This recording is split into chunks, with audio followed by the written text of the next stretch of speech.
Welcome, foolish mortals, to the Haunted Mansion.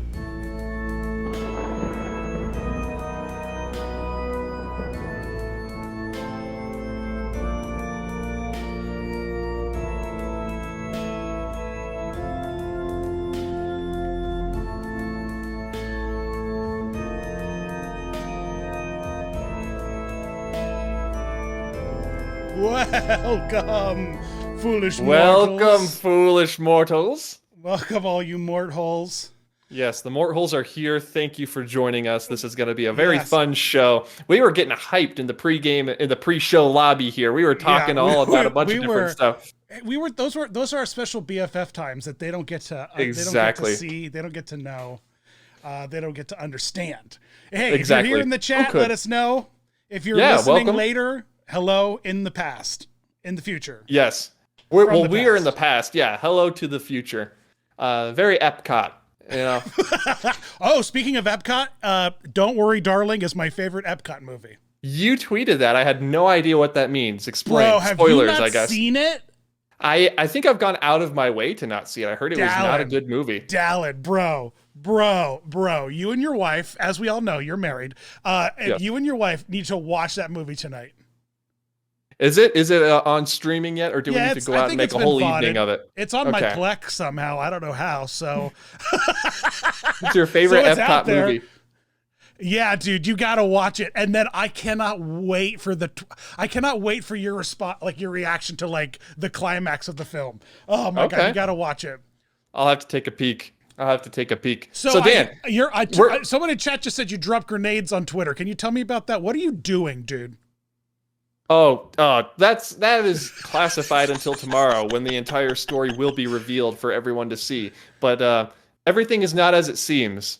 Okay, that's all I'm gonna say. I don't like Disney World or Disneyland more than the other, or in different ways than the other. That's all I'm gonna say. Stay tuned to the Offhand Disney channel tomorrow. I can't believe how you like to light the flames on Twitter, man. I played the public like a fiddle this week, Dan. Absolutely. So like, how divisive is it? Like, how many can you look at your phone real quick? Because you've tweeted them both, right? So which one has more responses and which one has more comment? Which one has more hearts? So it seems to me like so Disney World is better than Disneyland. 115 replies, 104 retweets, 1,091 likes. Okay. Disneyland is better than Disney World. You do banging numbers on Twitter, dude. I never get near the numbers you do. Sometimes it just blows up. 213 replies, 223 retweets, so double, and then 2,067 likes, so double as well. Which one is that one? Which one was the double? Disneyland is better than Disney World. That tweet has gotten a lot more traction. Because it is. But arguably. Is it? I would say arguably. Well, Disneyland. You have to go watch the video I just uploaded today. I will. I'll go watch it. Mind. I'll leave a spicy comment on it. I'll have to pin that comment. Are you a comment pinner? I pin my own comments sometimes, but I've never really pinned someone else's comment. But I'm gonna keep an eye out. A lot of times what I enjoy is like if Bright Sun Films or Defunctland or someone like comments like a dumb joke or something, I'll pin that. There you go. So I'm gonna put a spicy comment on that video. Dan's gonna stir the pot. I'm gonna stir the pot. Good. I'm gonna stir the pot. Oh my gosh, man. But yeah, arguably. You have to watch my video to find out what I think about that. But speaking of stirring the pot, we're streaming a little later today because Dan had adventure. Was that? I don't know what it has to do with aggressive? Are you upset with me? I don't know what it has to do with stirring the pot, but Dan went on a little outing this morning. I did. I went to Disney on Ice this morning. I think I'm going to see it again tomorrow too. A little DOI for Dan. Yeah, because the tickets were cheaper. I saw Frozen and Encanto, a double feature. Oh, it's a double feature. Yeah, first act was Frozen, the entire story told in 40 minutes, and then the second act was Encanto, the entire movie told in approximately 30 to 40 minutes. So, and this is Frozen 1 or Frozen 2 or both? Just Frozen 1. Just Frozen 1, because we are still holding on to that set. We really didn't, we have one Frozen 2 set, but we already have a great Frozen 1 set already built. We actually have a few of them. Like if I had a nickel for every time I've now seen Frozen on ice, the story told. I've seen it told in an entire 2-hour show. I've seen it told in one act of a 2-hour show. I've seen it told as half of one act in like a medley 2-hour show, and I've just seen I've just seen Let It Go featured as a finale to a massive medley show. It's amazing. It's amazing. That's crazy. So this one was sort of just like a speed run, right? Yes, it's a speed run. Yeah, it was a speed run right through the entire narrative, as fast as possible. I had a really great time. Sven's, Kristoff's sled, it was like a mini Zamboni, like it drove itself around. But it wasn't a robot. There was a guy inside. And so I could like a not stop filming float. The silhouette of like a dude just like kind of, and he was always looking around like he was suspicious. Maybe he knew that I was watching him. Someone's filming me right now, I think. Yeah. So I had a great, Frozen was great. It was great. Okay. And Encanto, that's the real draw. That's new, right? Dude, Encanto is wild, man. Casita was beautiful. It was a puppet, so that was kind of really cool. The house was a puppet. Yeah, so like the windows would open and stuff, like things would move around and stuff like that. It was so much fun. The costumes were all great. They're nothing really super fancy about the costumes. Right. They're very direct to screen translated. They're not complicated costumes, but what I do love about them is like Disney and I like still rhinestones them gently, like there's good. Bruno's cape had like rhinestones very subtly added into like the Colombian patterns on his poncho. So I am a fool. I am a sucker for rhinestoned costumes. That's why I think the Disneyland Fantasmic finale, all the characters come out, they're all stoned. I mean rhinestoned. It's great. Yes. They're all rhinestoned. You're right. They really are. Oh, new Fantasmic, man. We'll talk about that in a second. I can't believe that didn't even pop up on our radar, but we'll talk about Fantasmic.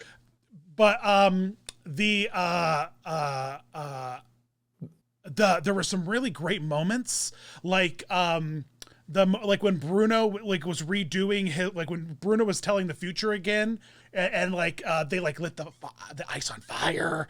That was cool. And Luisa, how do you light ice on fire? Luisa's whole number, she's like, I'm the strong one. That one. Right. The donkeys were inspired. The donkeys were they props or were they like puppets? No, they were the ensemble. They were the ensemble dressed as donkeys. Okay. Like Shrek from Shrek the Musical, the Donkey Shrek. It was just Shrek one of those kind of costumes. But like they were all twerking and it was magnificent. It was really, really funny. I had such a good time. I love that.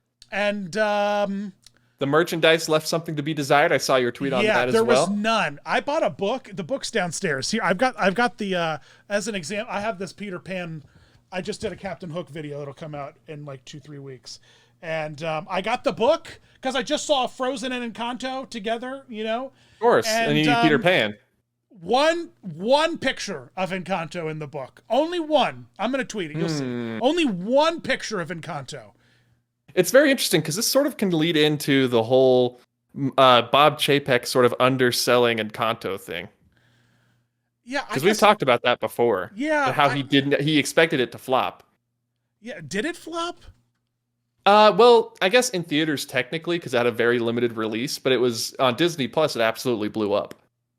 Right. That's one of those movies. Like, how are we gonna compare movies anymore? Yeah, I mean, it's like we need a new especially with direct to streaming, man. It's very interesting. But Encanto, I think it burned really bright, but it went out really quick. Frozen, I think, is still going strong for sure. I think Encanto, the popularity is sort of waning. It's still definitely the most popular Disney movie since probably the original Frozen, but I don't think it's going as hard because they don't have. Frozen was such a huge deal. They said, tear down Maelstrom, rip it out. We need a new ride now. It was huge. Yeah, the representation was fascinating because there were many people of color in the cast. It was a very diverse cast.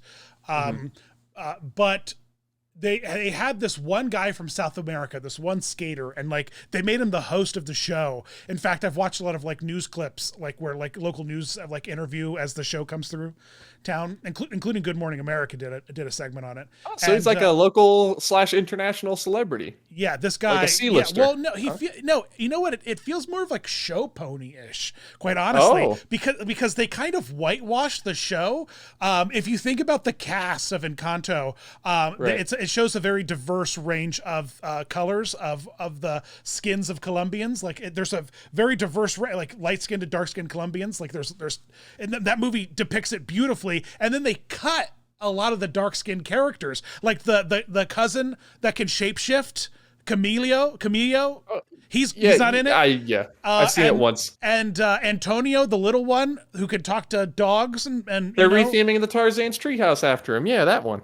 Wait, is that the thing? That's all there's nothing official, but that's the running rumor is that it's either going to be SEA or Antonio's treehouse. That's the only reason I think I know his name. You're going to have to keep that under control. All right. You're rumor mongering. Okay? I am a sort of a rumor. I have a whole segment on my channel called Offhand Rumors where I just talk about rumors. And now I have a new thing where I think I talked about this last week where I just make stuff up on purpose. Just to spread chaos. Oh my God! Have you seen that guy on TikTok and on Instagram? He's like Disney World News, fake news or whatever. Are you talking about Mousetrap? Yeah, Mousetrap. Yeah. Oh, he's hilarious. The guy's a psychopath.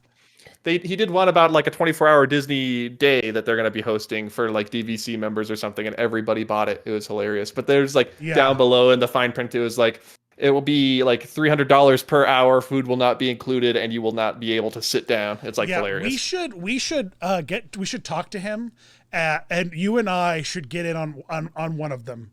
And like he posts it, then I help spread the misinformation. We could make it just go back to the old school. And those of you watching will be privy to this. We could just do the old school. Disney is allowing guests to float Living with the Land with an inner tube now, or something like that. Yeah, Living with the Land is rumored to be turned into a lazy river. A lazy river. Yep. Yeah, let's do it. Because that would be so great.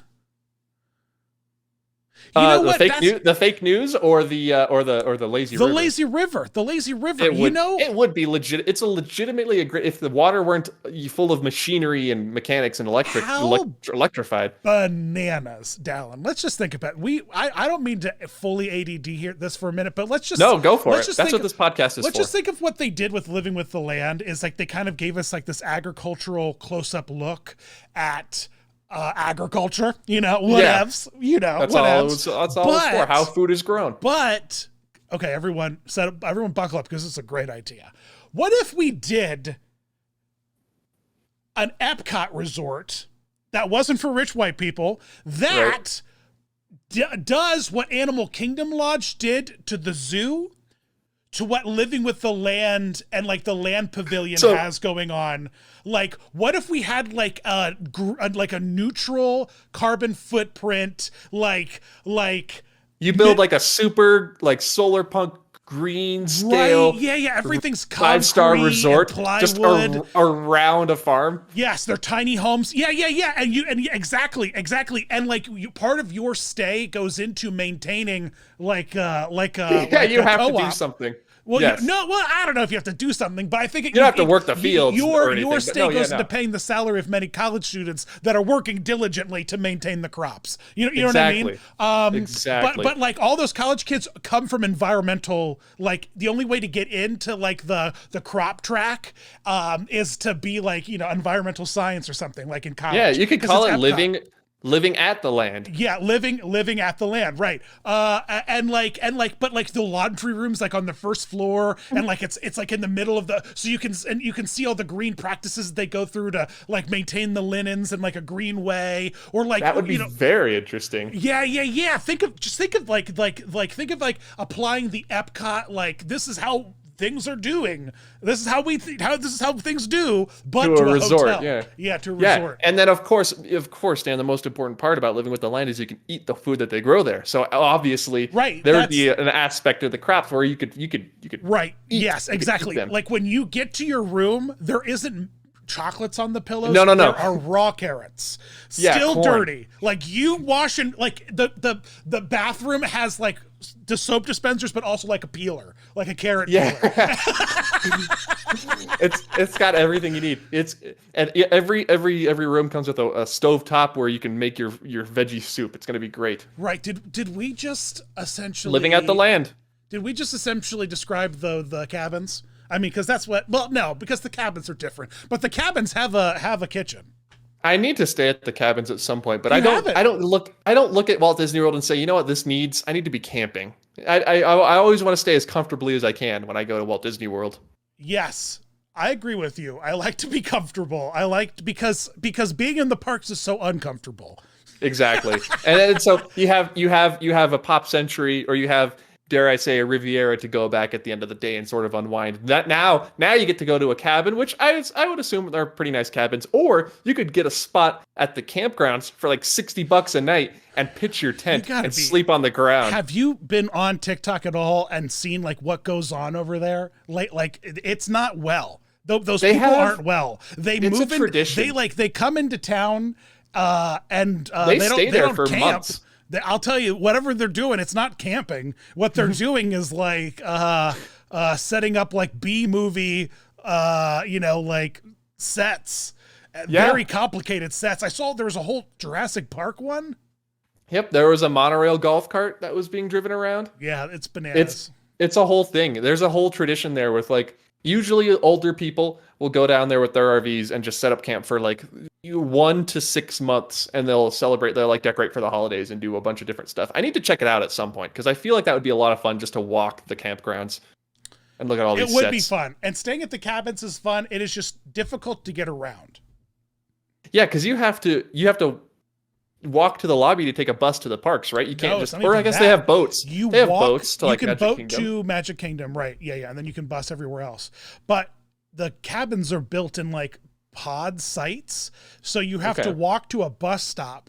Then there's a non-stop. There's like a communal bus that's driving around the cabin loop. There's a couple of them. You get onto one of those buses. That bus then takes you down to the main bus terminal that you then unload and then wait for another bus to arrive to then scoop you up. So it can take a minute to get anywhere if you are staying there.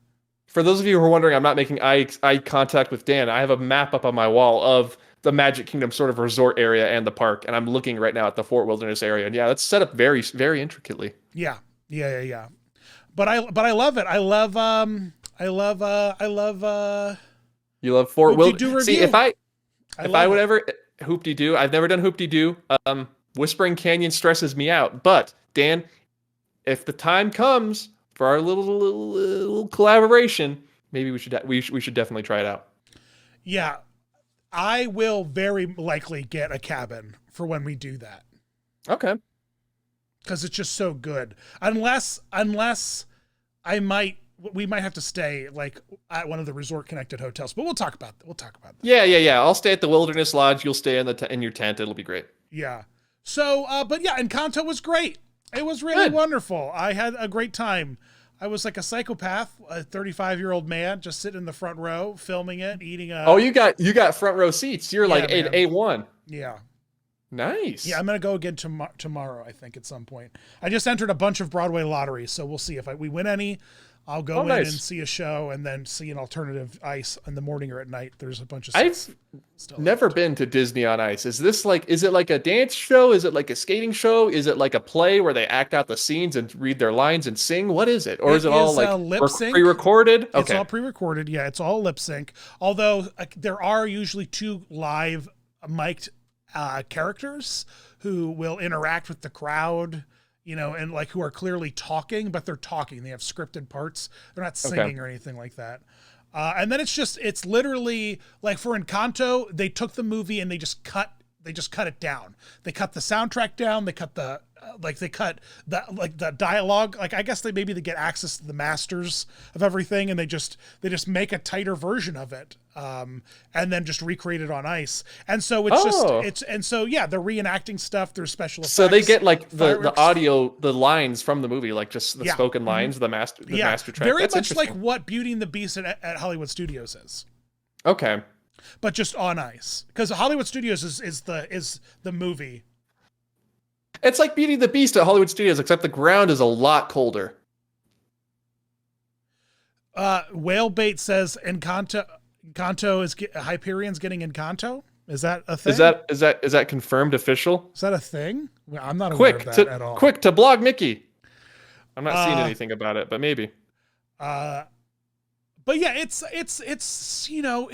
and what it is it's a bunch of Olympic skaters. So these are like trained professionals, not just like out of college skaters. These are like Olympians, gold medal Olympians. Yeah, and very few of them are Americans. Okay. Like it's a lot of it's a lot of Sergios. It's a lot of Olgas. Olga's. It's a lot. It's a lot of that. I mean, Elsa's in the show, but there's probably a couple actors named Elsa as well. Yes, it's a Slavic name, is what I'm trying to say. Are you a big Slavic guy? Not recently. Oh, I didn't know if you were Slavic. No. I'm German. What are you? I'm a German and Canadian. German and Canadian, French Canadian, or like Viking Canadian? Like they've been there a while Canadian. Whoa, bro, that's cool.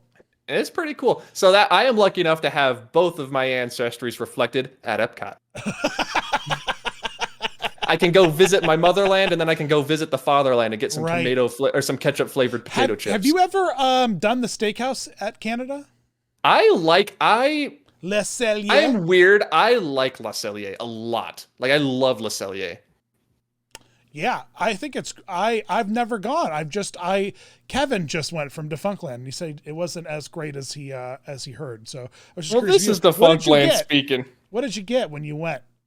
I got the filet, and then there's a drink there that's called the Ottawa Apple, and it's shaped like an apple, and it's the best thing I've ever had. It's like a maple brown sugar glazed rim with like cider and like schnapps, and it's amazing. It's amazing. Whoa.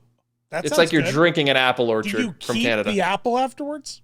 No, you have to give the apple back. But I'm sure you can find it on Amazon. It's not one of those. Not one of those. I gotcha. I just saw someone on TikTok. I mean, you could if you wanted to. Out of one of the glasses from the Nightingale bar on the Disney Wish, and I don't believe those glasses were for sale. And I'm like, that's bold of you to just be sipping out of that clear. It's like someone just blatantly like having one of the the Galaxy Edge sporks in their homes early on. Like when it's like, bro, you stole this. You didn't buy this. Yeah.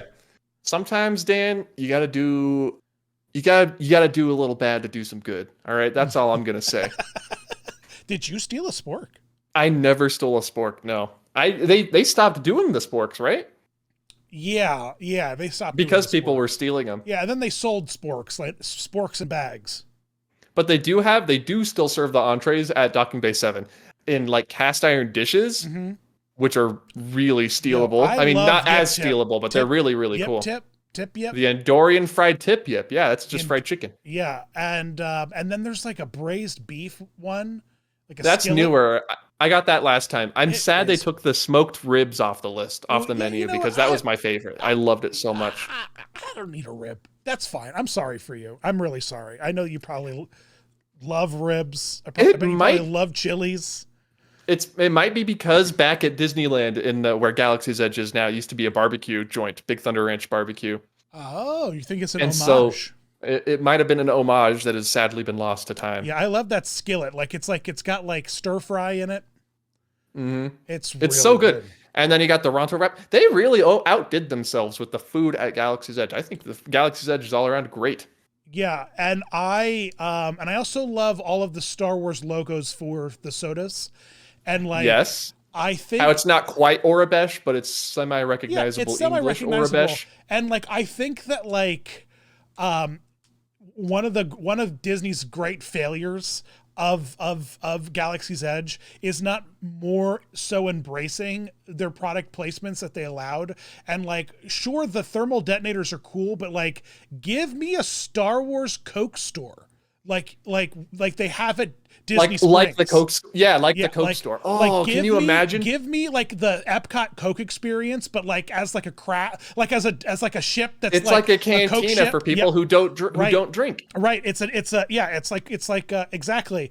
But have it stocked like the Epcot store is stocked with Coke merch and all like Sprite merch, Lipton tea, like whatever it is, Barks, but like have it all have it all in Arabesh, have all of those logos available as merch. That stuff would sell, and people love Coke stuff.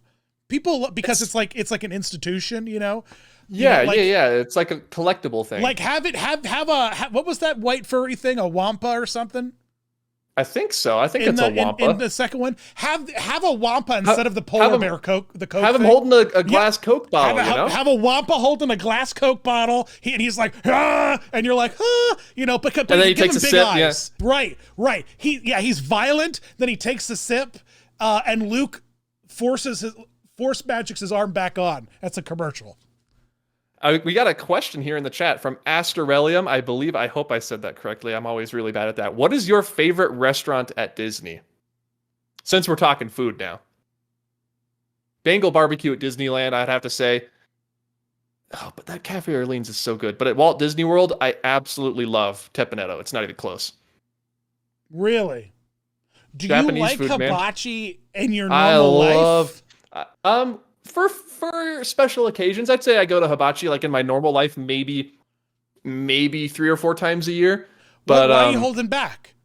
Why am I holding back? Dan, I live in Colorado. Bro, but I'm saying like you're a there's not good hibachi out here. No? There's not that much. There's like 2 so places you're saying in this town. Those 3 to 4 times a year that you just described are at Epcot is what you're saying? No. That's not counting Teppanyaki. Teppanyaki is another 3 to 4 times a year.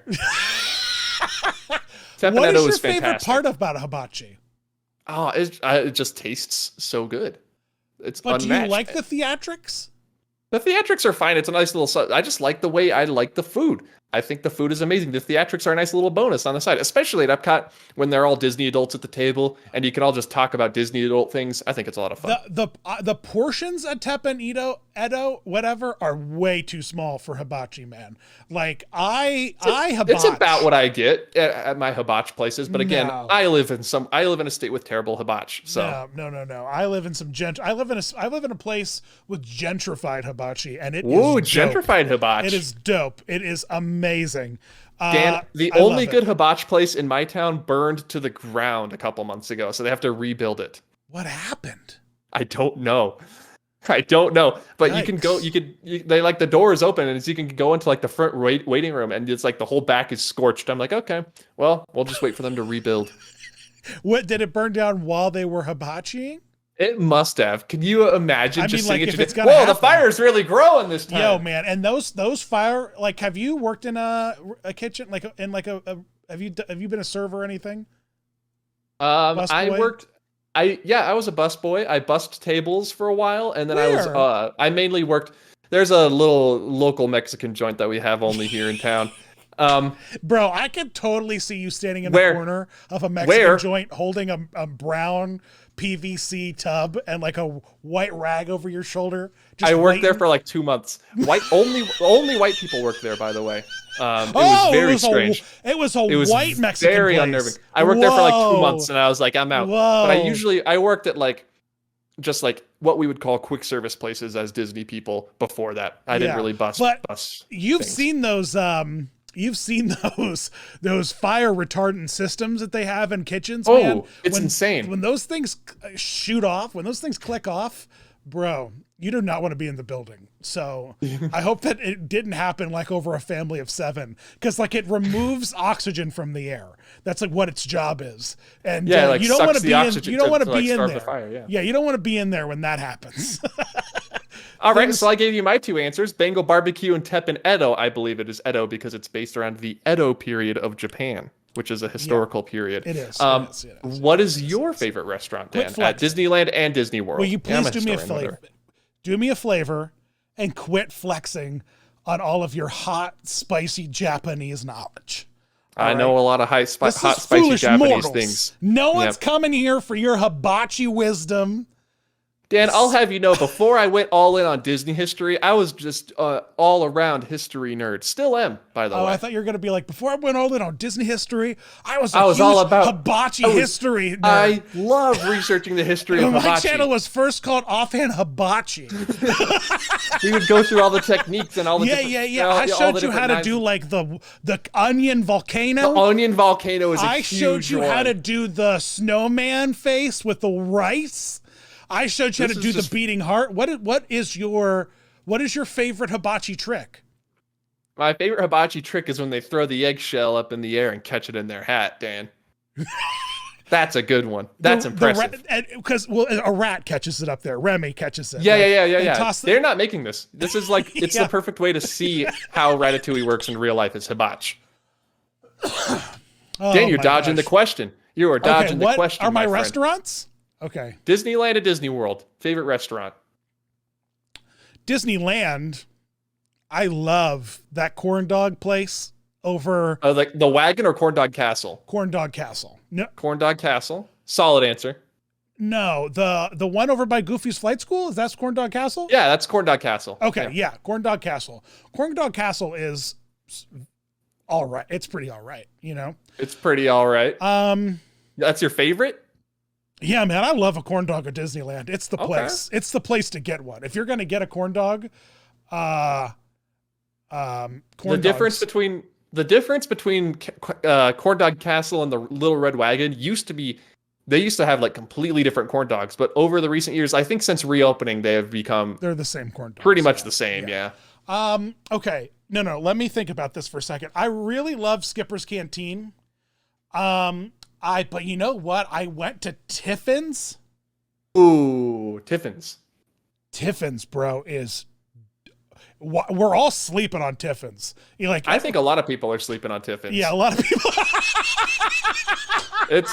Someone clipped that. That was genius. That's a TikTok right there. Because you just came in like Mary Poppins, all matter of fact. You're like, God damn it, you're right. We're all sleeping on Tiffin's. Everybody is. Have you been? I've been once. Yeah, me too. Only once. What'd you get? Oh, it was so good. I can't remember. I got the chicken tiki masala. The tikka masala, yeah. And it came out, it was like deconstructed, and I was like, I wasn't expecting this. But I was in the room of like Imagineering, like the Africa Imagineering room. It was amazing. I was there with my in-laws and my wife, and they're not very big into curry. Like, they like spicy food, which is fine, but that curry flavor they do not enjoy. So they didn't like it too much. I thought it was amazing, though. I absolutely loved it. Dallin, we got a great question in the chat. Is there a reason why Disneyland doesn't build underground so that they could double the number of attractions? Pirates of the Caribbean is all underground until the very end. You go underground in the stretching room at Disneyland. I guess they should just do more of it, huh? They should just do more underground rides. You're right, because they can't really dig down in Orlando because they'll either A, hit a character dressing room, or B, water. So Disneyland, you know, but yeah, I guess when you dig down in LA, don't you hit like lava? I've seen lava. Volcano. Yeah. It's Tommy like Lee Jones sheetrock, and Anne Heche, R.I.P. It's sheetrock, bedrock, and then lava. Yeah, like the tar pits and stuff. You don't want to dig and fault lines and stuff. Isn't California shaky? Yeah, it's pretty shaky, and you could awaken an ancient beast that slumbers under California because you dig too far down, the earthquakes start to happen. Yeah, you awaken the Balrog. Did you watch that Lord of the Rings thing yet? I've watched episode 1. I haven't watched anything further than that, though. Okay. That's pretty good. Zoning laws. Whalebait says zoning laws. And so I like Skipper's Canteen. I think Skipper's Canteen is underrated. They used to, Dan, let me tell you, do you want to hear a tragic tale? Do you want to hear the saddest thing you've ever heard in your life? From you? Absolutely. It's absolutely, this is going to make you cry. You're on Disney. Weep. You're the spooky boy. This is going to make you weep tears of sadness. Dan, back at the old Club Cool, not the one that they have there now, they had a flavor called Melon Frosty Fanta, Dan.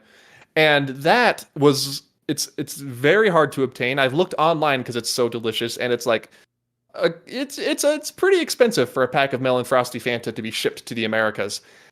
They took it away when New Club Cool opened. It is no longer there. They used to have Melon Frosty Fanta on tap at the Skipper Canteen. You could order it as many times as you want to, bottomless. That's gone now.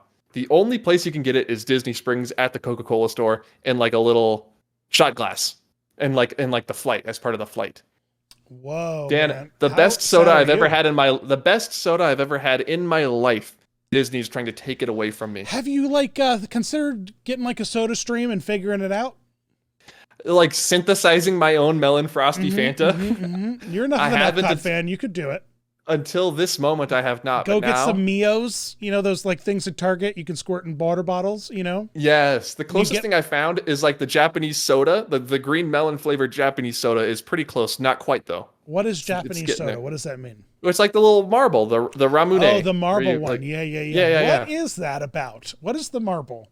They just like to have fun over there. Dan, is this foolish Japanese history over here? Because we were studying. I want to go to Japan. Would you want to come? Let's do it. Okay. All right. Put that on the books. All right. I'll be at the airport. Yeah, I like and the corn dog place, Disneyland. I haven't eaten. I've eaten at Club 33 at Disneyland, and it was not great. It wasn't really. Yeah, I don't know. Did you do you remember what you ate? I don't. I took pictures of it actually when I was there last time because they actually let me this time. The first time I went, they were like, yeah, I can't share any of them publicly, but I do have pictures. I can send them to you afterwards. But yeah, I thought the food for what I paid, it's like $160 for all the courses. I think it was solid. I thought it was really, really good. Yeah, I guess it was. The floors were sticky. Were the floors sticky when you went? No. Why were the floors sticky? I don't know. It's what Walt wanted, I guess. I guess that is what Walt wanted. There was like quail, and then they had the fillet, and then there was like a chocolate cake. I think I also ate quail. Do you think they just serve the same thing every night? They have a rotating menu based on like what's in season. I think so. Because last time I went, they did not have quail. I got scallops instead. I wouldn't have been here for the scallops. I don't like a seafood disc. Dan, I am a seafood hater. I hate everything that is seafood because I think it tastes like seaweed. It tastes like the ocean. Everyone's like, "Oh, let's try this fish. It's not too fishy." It is fishy. It tastes like seaweed. You know what? A scallop done right is the only thing I will eat. Really? Yeah. Interesting. Have you tried oysters? Hell no. Oh, so I was before drinking the boogers of the sea. Come on. Before Dallin versus ocean. Essentially, it's been the story of my life. Yeah. Before I will fight the whole sea. Oyster. I was you. I didn't eat anything. I would eat a shrimp. Do you eat hibachi shrimp as the appetizer? Do you eat that? Tastes like seaweed, Dan. Okay, that's fair. I'll give that to you. But here's what's cool about oysters is that they are like pickles. So what's cool is I don't know whether that made me hate them more or make me warm up to them. I can't decide. Yeah, they're like pickles. And so I don't like fishy taste either. And so what's cool about them is they come from the ocean, but you can get them in these very bright, sweet, briny kind of like areas like Prince Edward Island stuff. You know what, Dan? I think I figured out the problem. What? You live on the East Coast. Yeah. Remember? I'm in a landlocked state. Our seafood is trash. Well, yeah, don't eat anything. Yeah. But don't you come from the Pacific Northwest? Who, me? Yeah. Nah, I've been here my whole life. Oh, really? Okay. Fortunately or unfortunately. Yeah. There's pros and cons. If you like hills and hiking, this is the place for you. Unfortunately, I like Disney parks. Is the air thinner up there? They say people like from the coasts or like lower down, like from Florida, would come here and they say like, "Oh, the air is so thin here." It's like it's easier to breathe up here for me, but that's just because I've been here for 24 years. Do you feel a difference in the air in Florida? Oh yeah, it's way thicker. It's the air is wet down there. You can feel it. Up here, it's all everything's out in the open, Dan. Oh my gosh. Okay. It's the mountain air. If you all go to Disney Sea, what would be your top must-do attractions? This is foolish Japanese history. This is foolish skaters. This is foolish Q&As. I love it. People, this is whatever it wants to be. So. Yeah, this is Foolish Mortals before After Dark. Foolish Mortals before After Dark. Yeah. So I had a great time. Good. with that, do we want to? Great time eating at Skipper's Canteen. The first time I went, I got a Coke Zero, and I liked that Coke Zero's on tap there. It was on tap there before. They had weird things on tap, like the melon frosting. They had great things on tap, and suddenly, so I guess Bob Chapek comes in and he gets rid of the. He said Bob Chapek comes in. He said, first order of business, I want melon frosty Fanta gone. Gone. I need this out of the parks. Get it out of here. That's the worst thing he's done so far. How disrespectful! But the first time I went, I got a Coke Zero. Like when he dropped the drink, and by the time he got back to take an order, I had already drank it because it was, it's a hot, spicy day. And so when my waiter returned, he brought 7. Like he just kept dropping them on the table. He's like, boom, boom, boom. He's like, no. He turned to me. He's like, now leave me alone. He said, you do not ask me for another soda. Yeah, it was incredible. So it was really incredible. So Skippers and corn dogs is Dan's answer. Yeah, I love it. Yeah. Do we want to wrap this up with Fantasmic? Do we want to talk about that? Oh yeah, let's talk about it. Tell me what you think. I'm sure you've seen clips. I've seen a couple of clips. Okay, I haven't spoiled all the new stuff for myself.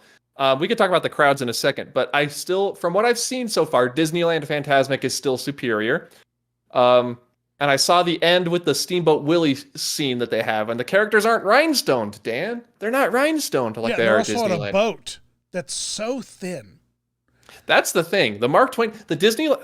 Okay, now we're talking about Disneyland Fantasmic. It's so well done, because they dress up the Columbia. They get on the Mark Twain. It's amazing. They use the park. It is part of Disneyland. Yeah. There, it's definitely like a show that is performed. And it's not worse in any way. It's just different. Could be worse. No, I don't know. I haven't seen the new version. It is worse because it does nothing to it doesn't add anything. It doesn't do anything new or unique with it. And all the magic of the show was lost because what's so cool about Disneyland Fantasmic is it subverts expectations in the biggest, baddest way. Because you're like, I am like the first time I remember the first time I saw it and I didn't know anything about it. And like my friends are like, come over here. Like, we got to see this thing. I'm like, okay, cool. And like it took me over the rivers of America. We got a good spot and we like hung out for a bit and like the crowd started to gather around. And I'm like, oh, this must be like a projection show or something because I saw World of Color. World of Color, yeah. And that's what a lot of people think. Right. And then, oh my God, it like was like, I was just like, it was just so it's a theatrical performance with fireworks and special effects. I was thinking about it. It's like there's very little way, there are very few things to compare it to. I think a good example would actually be to compare Disneyland's Fantasmic to the Macy's Thanksgiving Day Parade, because here is like an environment that you live and work and breathe, and it is a functioning city, but then suddenly, magically before your eyes, it is full of like colorful characters and they're massive and there's huge floats and there's performances and like the streets are, it's like it's raining confetti. It's very transformative. It's not what you it's a completely out of body experience in that space. And that's what Fantasmic is. And then Hollywood Studios, they could have done anything. They could have done anything. I don't know. Anything other than Fantasmic, you mean? Well, they could have done anything to like make Fantasmic that again. Like they could have I see what you mean. They could have made the area of Fantasmic, like all of its functionality, like something that we could have like interacted with, like in a serious way. And they could have included like the icon of the park in it in some way, like we do, like Hollywood's Tower of Terror. Even was projection mapped. Even if they hooked us around so like we were seeing the back of it and like or the side of it, and they did. I don't know, but like there was nothing. Yeah. Like we essentially wander into a Super Bowl arena. Onto what is clearly a stage that clearly is a lagoon filled with lights. Like we can clearly see that this is like, okay, we just wandered into the Hyperion. Okay, we just wandered in, right. Like there, and then we deliver a show that was built upon subverting expectations and making things magical that you were experiencing earlier in the day. So like it's just there's this massive loss in translation kind of thing that Disneyland definitely does that better. Yeah, because you do see the transformation even like before the show even starts when they light up the island and the huge towers come out of the ground. We watched that happen, didn't we? Yeah, when we were there for D23. Exactly. The huge towers come out, and slowly, even before the show happens, Tom Sawyer Island and more importantly Lafitte's Tavern transforms before your very eyes. It's amazing.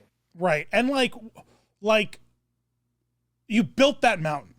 Like, build Chernobog into the top of it or something. Like, don't have it be Maleficent. Like, because like the Maleficent is like a monster truck show. Like, it's like, it's so bad. Like, what, like, you know, and like the whole Pocahontas scene was fine, you know, because like canoes, we don't have a pirate ship.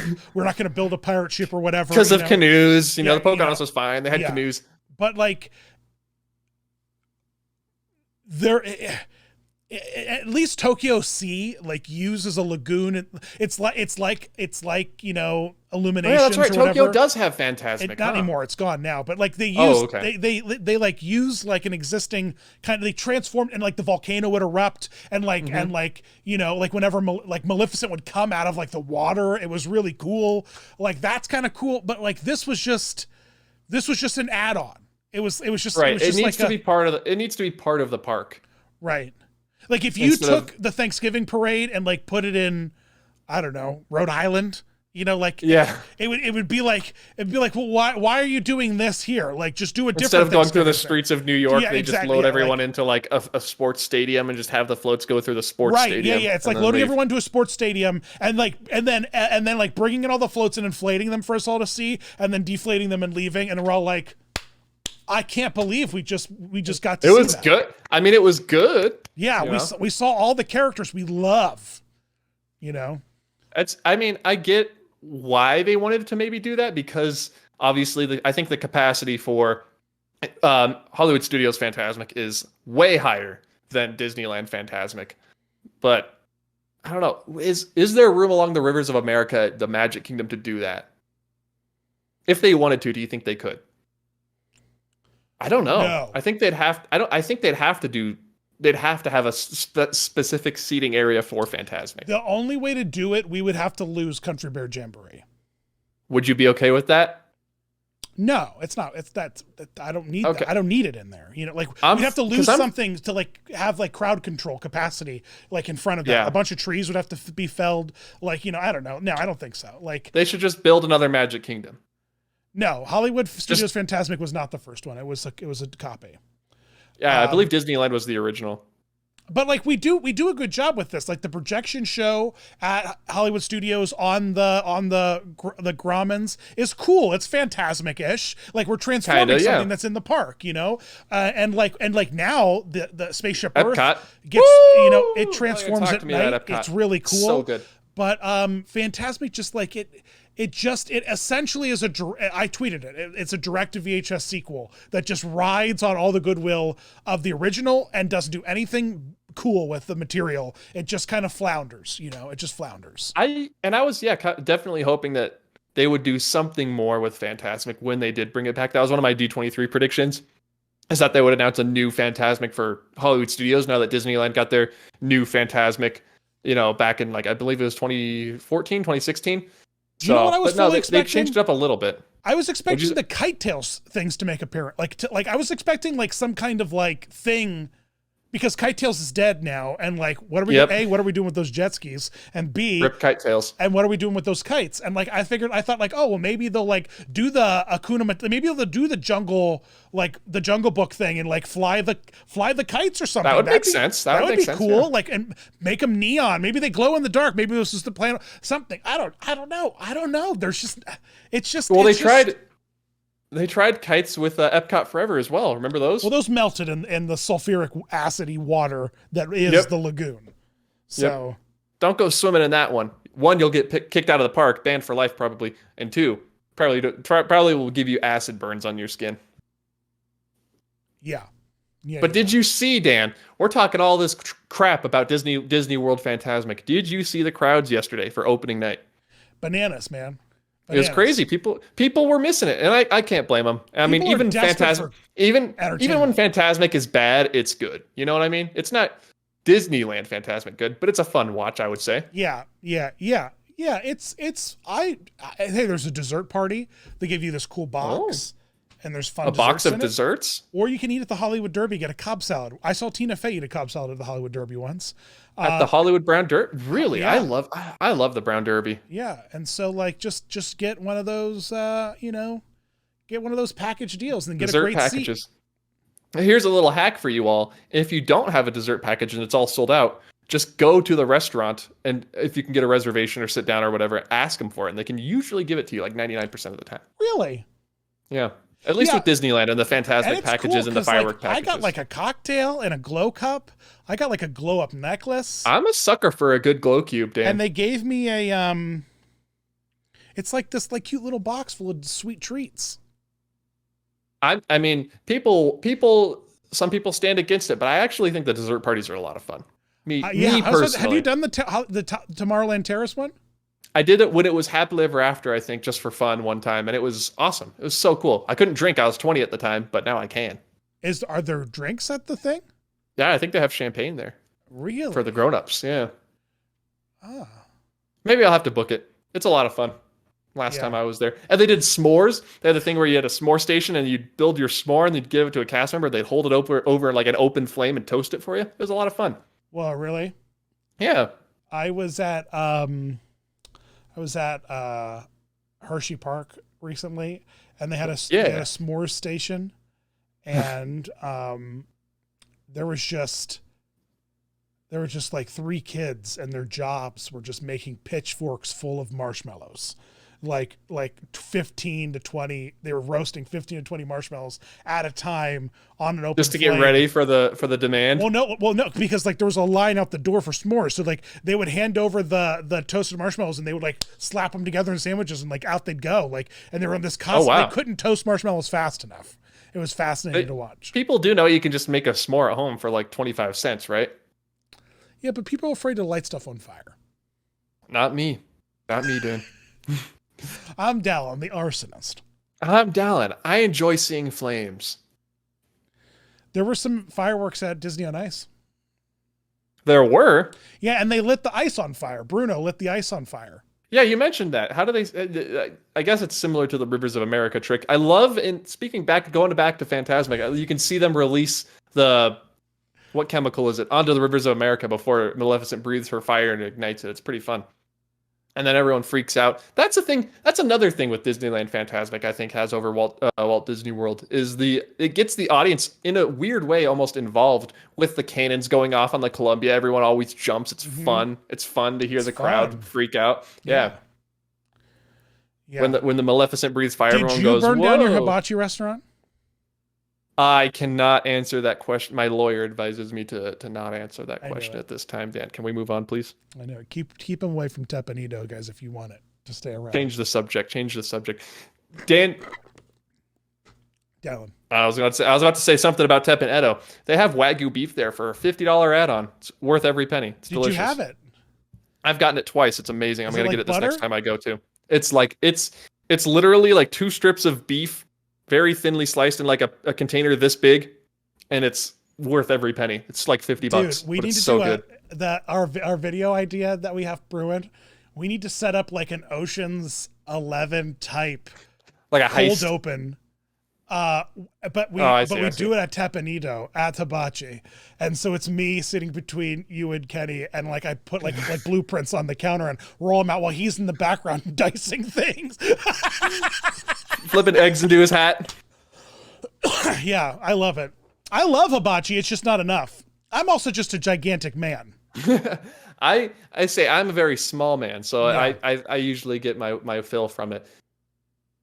Yeah. What is your favorite restaurant at Epcot, personally? There's a lot to choose from.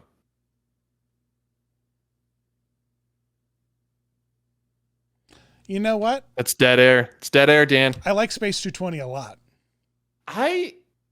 Is it weird if I want to say it's underrated? Because I know a lot of Disney fans like it's a lot of money for this lame meal, but the theming is cool. I think I enjoyed I thought the food was delicious and the atmosphere is amazing, and the homage, Dan, to Horizons and Flight to the Moon. Mm-hmm. Man, as a classic Disneyland fan, I think every classic Disneyland fan, not even like Epcot or Walt Disney World, Space 220 is a love letter to like early Tomorrowland at Disneyland. It's very strange. Yeah, I really do love it. It's beautiful. Yeah. And the food's good, and the drinks, the cocktails are so cool. Everything's fun. Yeah. And the babies in the bathroom with the baby sign. Ohana. I've never been. So Dan, and Kona Cafe. When we do our joint trip, you're gonna have to lead me around because Kona's delicious. I've been to Kona. I've never done Ohana. I've never been to the campsite at Fort Wilderness. And what else? I still can't believe you haven't done Hoop-de-Doo. I haven't. I've never gotten around to it. It's like people are like, I can't believe you've never been to a Universal park. I'm not against going. I just haven't gotten around to it. I'm always doing stuff at Disney. I've never been on the new test track. Oh, the Tron track? Yep, I haven't ridden it since they've reopened it. Really? Why? Just haven't. Like I tried. You just never got around to it? I've tried twice and I got lightninged out both times. Oh, I was saying, you know they have single rider, right? Down hard. They have single rider. That's how you just walk on every time. It's a little hack, a little secret. Oh, really? Do a single. Yeah, Dan, we'll do it. We'll do it when we go. Yeah, but I haven't ridden it. You were talking the other day about how Tony Baxter was on test track, and our good friend Defunctline could overhear him talking about how much he hated and he would change this and this and this and this and this. I am one of the psychopaths, one of the absolute idiots who likes and prefers the new test track to the old one. Really? I think it's more Epcot, man. I think it's just more Epcot. I think it could improve 100%. The plywood sets and stuff like that. I think they could be done a lot better, but I do prefer it over the original. Now, if you were to put IP into that ride, what IP would you put on it? Well, Tron's the easy one. You wouldn't have to change much, but he's getting his own e-ticket over there at the Magic Kingdom. Yeah, not Tron. Tron can't be. It's already done. If I had to put IP in there, the next like techie thing would be like Wreck-It Ralph, but I don't think Wreck-It Ralph. I don't think so. Because I guess it's like computers and like race cars. So test track would kind of make sense there. But you go outside. Ralph Breaks the Internet. It's like there's that Slaughterhouse game or whatever, that Slaughter Race game. Ralph Breaks the Internet was so bad, Dan, that they had to retheme they have to rethink the entire Play Pavilion. Yeah. It was pretty bad. Yeah. Yeah. Dang, I'm trying to think. I would retheme it to Journey into Imagination, but this time it's fast. So you have the Imagination Pavilion, and then you have the Too Fast, Too Imaginative. Too Fast, Too Figment, yeah. Yeah, Too Fast, Too Figment, Too Furious. Furious, where Figment would lead you through different speed tests of his brand new Imagination mobile that he's constructed. Boy, that is such an interesting idea. Like how would we feel? How would we feel if the Imagination Pavilion got turned into something, just got gutted and turned into something different, and Figment took over a different ride? That would be, if like Test Track was like classic Dreamfinder, Figment, Sherman Brothers, like it's everything we wanted, but it's in the Test Track ride vehicle and building and everything, and it's a thrill ride now. Yeah. Dan, I wouldn't hate it. No, I don't think I'd hate it either, honestly. No. I think they're doing a disservice by not just doing a brand new, either a new old Journey into Imagination or a new take on Journey into Imagination. Right. But and just use that software that you just build your own Figment parts, and just make it a car, so make them whimsical. You just make a Figment car. Race into Imagination with Figment. And Figment's like, design a freakish me and ride it. We'll test me, And then Dreamfinder does his Dreamfinder laugh, and then you go outside and go around in a circle of 60. Oh, you rascal. I think that's a topic for another video. Do you think Disney's getting ready to bring Journey into Imagination back in a big way with the whole Figment movie old Benji's doing? No. Or do you think they're just like, oh, people like this popcorn bucket, let's make a movie about the popcorn bucket? I think they're just throwing paper mache paste at the wall to see what sticks. It's so interesting to me that they're retheming all these. Like it's crazy to me that they'd retheme Tarzan's Treehouse before they would put a little bit of money into Journey into Imagination. Very strange. I think that if whatever management's in place and it maintains and holds, maybe we'll see progress on something happen. But I think that the company has shakeups so regularly, especially now, that like like, so the guy whatever guy greenlit the Figment movie, by the time it's made and the audience reaction is in place, regardless of what it is, will he even be in a place that would influence whether or not the next thing, affects, right. And so just Disney, the trickle down of Disney management and what it is. And I don't know. They're too scared to commit is what you're saying. Yeah. Ooh, we're being raided right now by Mr. Creepypasta. Hey, Mr. Creepypasta. Oh man. Welcome into the stream, everyone. Mr. Creepypasta I have been watching that man since I was in high school. You are a little bit of a creepypasta, like a haunted mansion creepypasta. I am like a living creepypasta. Yeah. Not as much as Mr. Creepypasta, though. But you know what? The man is a maestro. As creepypasta goes, you're al dente.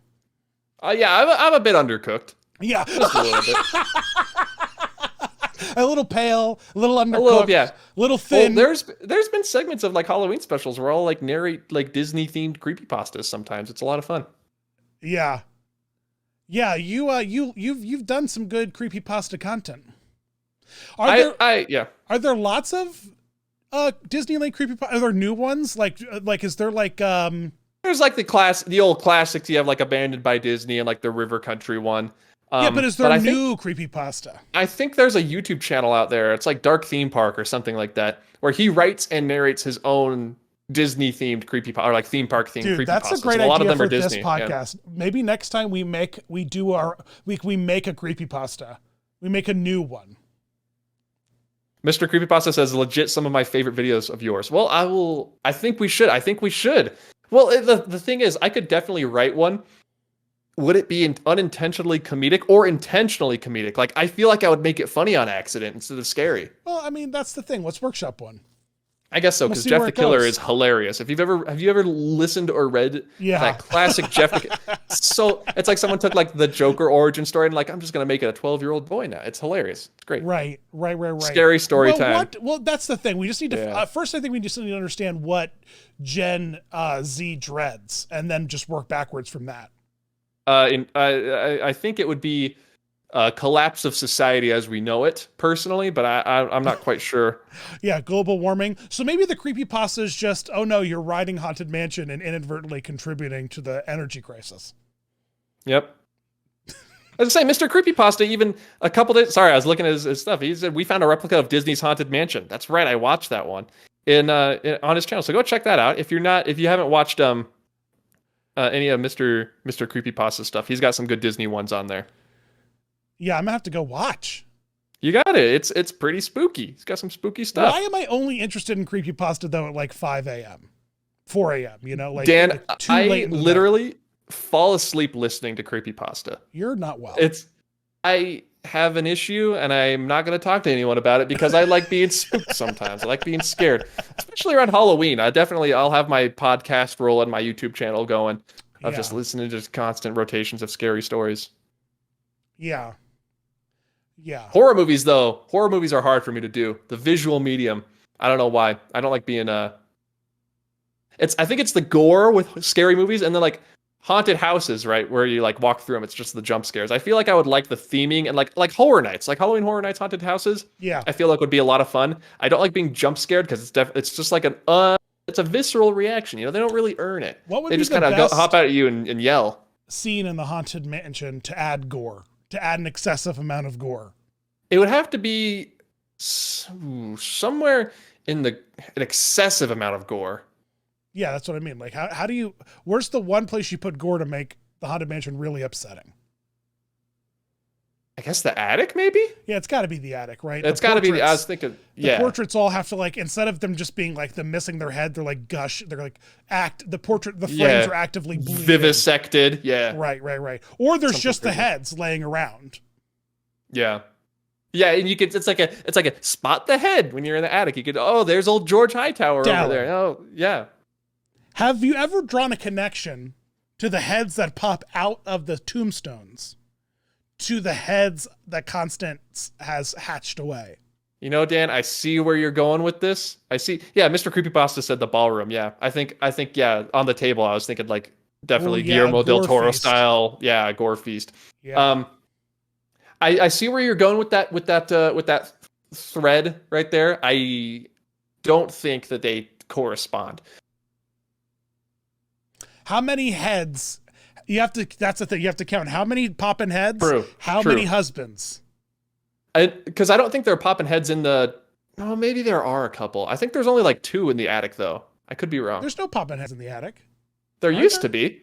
There used to be. I don't know if there still are. Oh, well, count them up. Count them up. Dan, this is going to be like that time I had to ride the Haunted Mansion and count how many ghosts there were. Dan, I made a whole video on that. It's like 800 something for Disney World, and it's like 600 something for Disneyland. Not counting the wallpaper because that would be impossible to do. Again, Tony Baxter, reach out to me, let me measure. But it's not $9.99. Did you count every individual organ ghost? Yeah. Yep. The organ. They're on a big. So if you don't know, they're on this big like wheel, a big like wheel that spins, and they're like sticks with the faces on the end. There's like 42 or something of them. Yeah. Okay. Do you count the amount of ghosts you can see at a time, or do you count the amount of ghosts on that wheel in total? Every ghost on that wheel in total. Yes.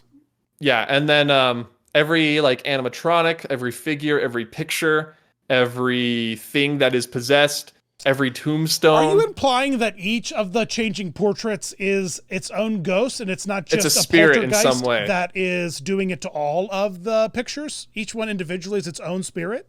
Yeah. Really? Yeah. So who is the one trapping spirits in pictures? Poltergeist. Oh, I'm thinking like these people lived in the mansion, right? And then they died and they became part of the house. Maybe that's always been my headcanon. There's not really some lore. That would be a good thing. That would be like add a spooky artist. Commissioning artists would be so fun to do, just like our own version of the Haunted Mansion. I did that for one video. It was amazing. They made like a super realistic wax candle man animatronic looking figure. It was amazing. Video. Yeah, Candleman's terrifying. They need him. I think that Candleman is just scary enough where it's like it would be the scariest thing in the mansion. Why aren't you doing a Candleman cosplay for D23? I could. I should. I don't know how I'd do that. You'd have to get like plaster, like a lot of plaster. But I think that'd be a lot of fun. It would be I wouldn't be able to move. You'd have to wheel me in, but it'd be cool. Yeah, I'm sure live action Black Cauldron is just around the corner.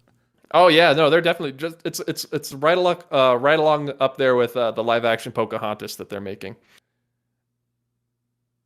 They're not doing that. No, that's my sarcastic side coming out. Oh my God, for a second I was just like, sweet Jesus, is that happening? They literally said there's room for one more for decades, but like it's because the ghosts leave? Is it because the ghosts leave, or is nobody filling that spot? I think he wants us to fill the slot, is like implied. But if there is room for one more, why not have it be the Wax Candle Man? Did you see like the AI video of the Wax Candle Man that I made? Yeah. And then making a Disney park with the AI?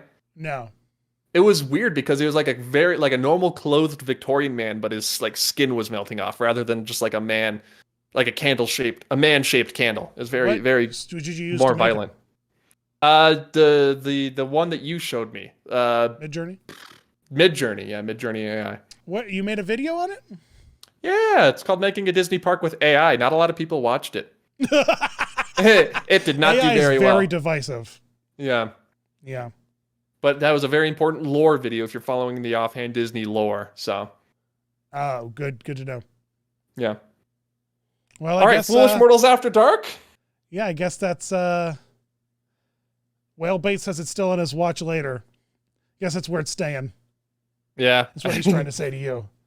He's just like, that's tough fair. Cookies down, but it's I know. Hard pass.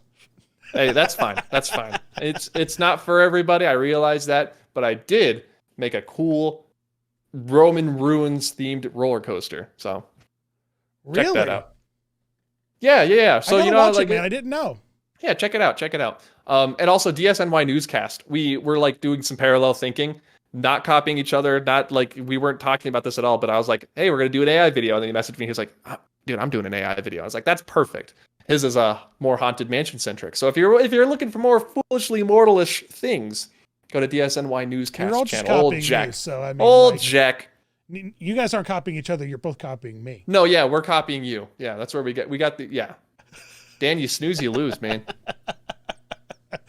Well, Dallin, this has been great. This has been great. I'm glad you had a great time at Disney on Ice Frozen Encanto. It was good. Frozen Encanto, yep. Little Frozen Encanto. Get that corn dog. Get the Skipper Canteen. What else did we talk about? Fantasmic. Oh, you got a pretzel? Okay. Yeah, now Auntie Anne's. Well, that's my favorite. They didn't have any churros there by chance, did they? No. Lame. No. It's Disney. You gotta have a churro somewhere. Oh. I mean, we could talk about Bob Chapek's Wall Street Journal interview. Did you watch that? I think we talked about this last week. Never mind. We did. We talked about it last week. Yeah. He's a hot mess. He grew a beard to spite us, I think. I need to speak with that man. I think that's the only way I can put my He's not going to talk. No, he would never. But like, I have so many questions. Yeah, it's interesting. What would you Thank you for watching. Oh man, like, I don't know. You could give Bobby one question. What is it?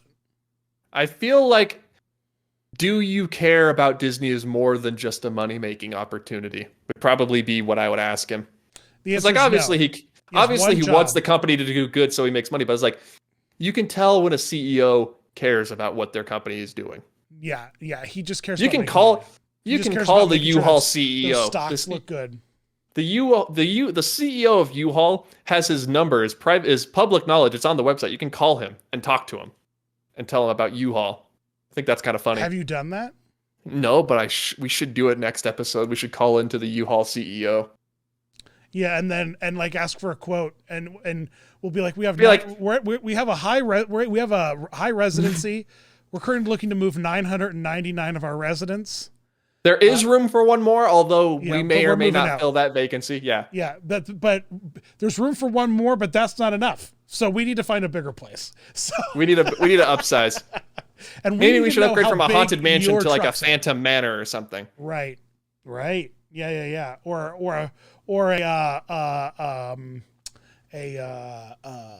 you got it. Are you thinking about Hong Kong? A Mystic Manor? Cryptic commune. A cryptic keep talking. I gotta come up. It's a commune of sorts, because commune implies like many like facilities. You know what I mean? Like we're community. You know what I mean? So like a poltergeist palace. Poltergeist palace is a good one. Yeah. All right.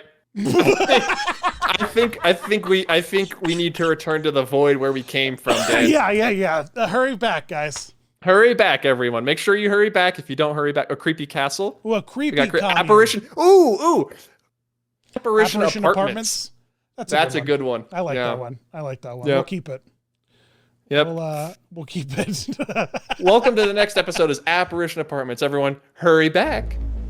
Hurry back. Well, hurry back. Goodbye. Thank you for watching. To the haunted mansion.